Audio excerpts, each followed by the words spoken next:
A inicios del siglo XX, la idea de que una teoría científica es una teoría meramente abstracta amenaza echar por tierra la aspiración antigua que data desde el Tratado de los Analíticos Posteriores o Segundos Analíticos de Aristóteles, según la cual una teoría válida debería descansar en un sistema axiomático completo conformado por verdades autoevidentes. Que un axioma parezca carecer de contenido concreto, en el sentido de que pudiera corresponder a algo que es real como que no, le parecía a Gottlob Frege un contrasentido. Los axiomas, por definición, deberían ser los fundamentos de una ciencia. Si esos fundamentos son abstractos, ¿en dónde basamos nuestras certezas cuando decimos que una teoría es verdadera? Porque la verdad consiste precisamente, o eso se supone, en decir algo sobre el mundo que corresponde a la realidad, a los modos como el mundo es realmente. Por esta razón, Frege propone llamar a esta nueva manera de ver a la ciencia como una teoría abstracta, una teoría basada no en axiomas, sino en pseudoaxiomas. Ellos serían entonces solo ideas abstractas sin contenidos, que no podrían formar parte de ninguna cadena de inferencias, que no pueden ser consideradas como premisas reales. Por lo tanto, no pueden formar parte de ningún juicio respecto de algo, ni dar lugar a ningún tipo de juicio verdadero del tipo A es B. Con este concepto de pseudoaxiomas, Frege trata de resolver el problema planteado por Hilbert.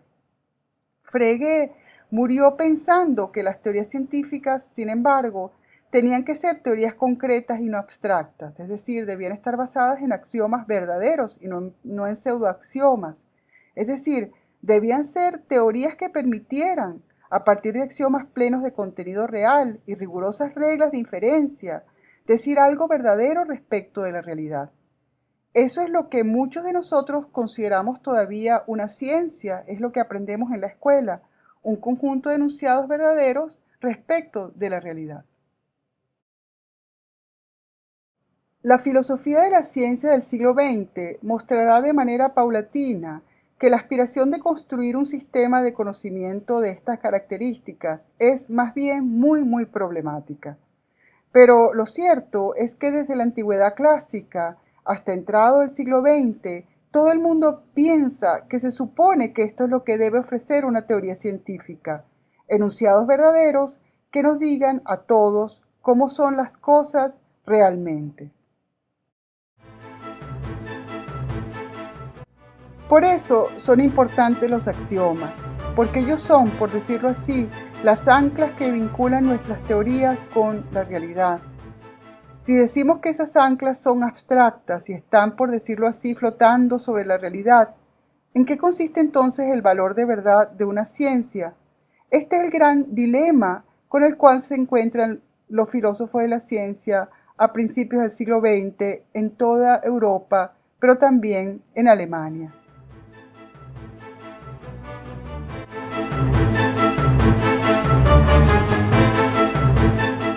En efecto, también en Alemania, a principios del siglo XX, otros filósofos se ponen a luchar con este problema en un intento de resolverlo de una vez por todas. Uno de ellos es Edmund Husserl. Husserl nació en 1859, un judío de origen germano nacido en Moravia, hoy República Checa. Es uno de los más grandes y prolíficos filósofos del siglo XX, junto con Martin Heidegger. Su vocación inicial es la de ser un matemático. Inicialmente, entonces, estudió matemática, física y astronomía, pero un encuentro fortuito con el filósofo Franz Brentano en 1884 decidió un vuelco en su vocación inicial, orientándolo a la filosofía, a cuyo cultivo se dedicaría desde entonces.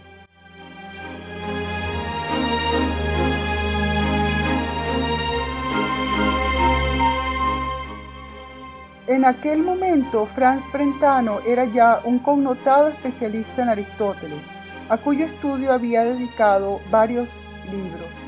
El más importante de ellos era su libro de 1862 sobre los diversos sentidos del ser en Aristóteles, en donde se quejaba de que el proyecto kantiano de fundamentación del conocimiento durante los últimos siglos, es decir, desde Kant hasta ese momento, había degenerado paulatinamente en una sutil forma de psicologismo. Brentano proponía entonces retornar a Aristóteles para recuperar el sentido original, genuino, de la indagación filosófica y la perspectiva adecuada para encarar sus problemas. ¿Qué era este psicologismo que preocupaba a Brentano? El psicologismo sugiere que para decidir si conocemos algo verdaderamente, no hay que mirar hacia afuera, sino hacia adentro, a nuestra mente, como si las claves de la verdad se encontraran más bien allí. El presupuesto general de todo psicologismo es que, dado que lo que conoce la realidad es nuestra mente, entonces hay que examinarla con detalle para garantizar que nuestras representaciones de la realidad sean las adecuadas. El problema con el psicologismo es que niega que sea posible alcanzar alguna vez un conocimiento preciso de la realidad.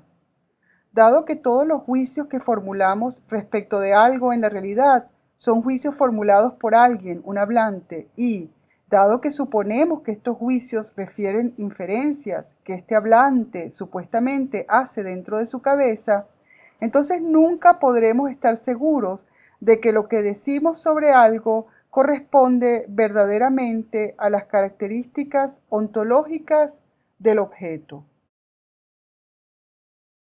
Esta presunción molestaba a Franz Brentano, porque perdía de vista aquello sobre lo cual también insistía Frege, que el conocimiento es conocimiento de algo, no conocimiento de la representación de algo en nuestra mente o de algo abstracto.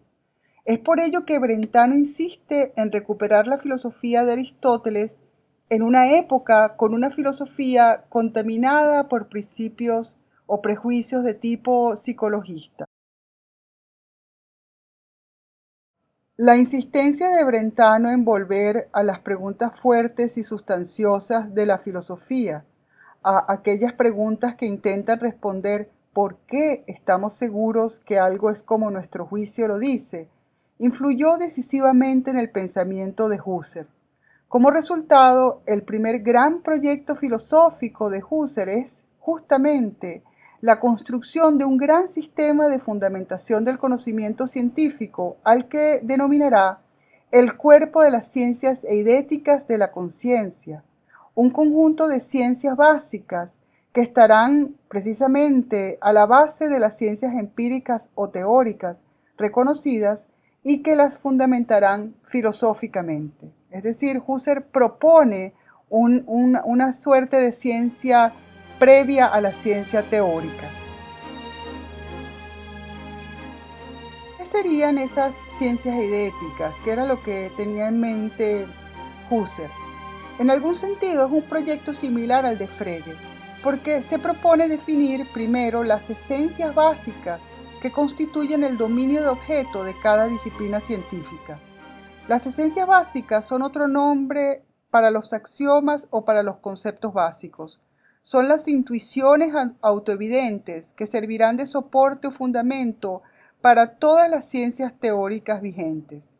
Así entonces, por ejemplo, para la biología se intentará encontrar la esencia que define un ser vivo y que distingue lo vivo de cualquier otro tipo de objeto, como la materia inorgánica, por ejemplo.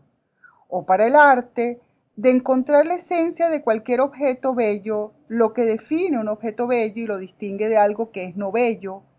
Para la justicia se trata de encontrar la esencia que define una sentencia justa de lo que no es una sentencia justa, y así sucesivamente. Al igual que Frege, las esencias se encuentran en la indagación reflexiva que trae a la luz verdades o intuiciones que son indiscutibles o evidentes por sí mismas cuando se examina el dominio de objeto de una ciencia en el nivel preteórico. De esta manera, al igual que Frege, Husserl se encuentra ocupado al inicio del siglo XX en la búsqueda de estos bloquecitos o fundamentos últimos del conocimiento científico. Se trata de la renovación de un proyecto de fundamentación ontológica de la ciencia que parece tanto más urgente en la medida en que también en la ciencia comienzan a producirse cambios revolucionarios, sobre todo con el advenimiento de una nueva física teórica que viene de la mano de Albert Einstein y que desbanca todo el conocimiento previo o que se consideraba ya aprobado. También en las primeras décadas del siglo XX, un discípulo de Husserl, Martin Heidegger, preocupado por las sucesivas crisis que atraviesan las ciencias, él es testigo de la revolución que produce Einstein. Hace un llamado para que la filosofía ofrezca una base ontológica segura a través de la definición precisa de los axiomas o conceptos básicos que determinan un dominio de objeto dado. Paralelamente, en Inglaterra, Ludwig Wittgenstein, también en los años 20 de ese siglo, insiste que un enunciado es verdadero si corresponde realmente a un estado de cosas en el mundo, es decir, a algo tangible que podamos señalar con el dedo, por decirlo así, y que sirva de fundamento para la construcción de juicios. En este escenario, la idea de Hilbert de que las teorías científicas no son concretas sino abstractas viene a aguar la fiesta a los que buscan una fundamentación realista del conocimiento. Recordemos que una teoría abstracta es una teoría cuyos teoremas son válidos en cualquier dominio de objeto en donde sus axiomas se encuentren satisfechos. De este modo, cuando se aplica una teoría abstracta a un sistema de axiomas dados, lo que se hace es interpretar esta teoría en el sistema de intuiciones sobre el dominio de objeto. Esto hace que toda ciencia sea, en el fondo entonces, solamente una interpretación. Y esto es sumamente grave para el proyecto de fundamentación de carácter realista. De este modo, si la correspondencia de una teoría a la realidad no es sino una simple interpretación, no estamos diciendo que alcanzar un conocimiento preciso de la realidad se vuelve una tarea imposible. En efecto, finalmente, el proyecto de fundamentación realista del conocimiento, es decir, el proyecto de construir un sistema axiomático cuya verdad sea evidente e intuitiva para todo el mundo, sufre el golpe final y definitivo cuando el matemático Kurt Gödel demuestra que ningún sistema axiomático puede ser jamás al mismo tiempo completo y consistente.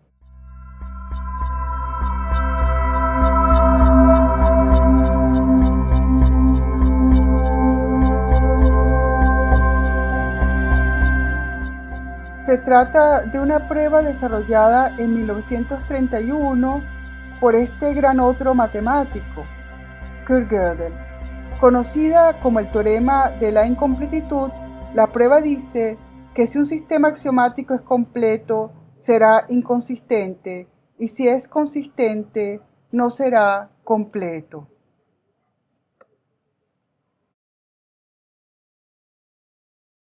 ¿Qué es un sistema consistente? Es un sistema que no viola el principio de no contradicción, en donde A no puede ser igual que no A. En ese caso, el principio quedaría violado si A fuera igual que no A. Por lo tanto, un sistema consistente es el que no viola este principio de no contradicción.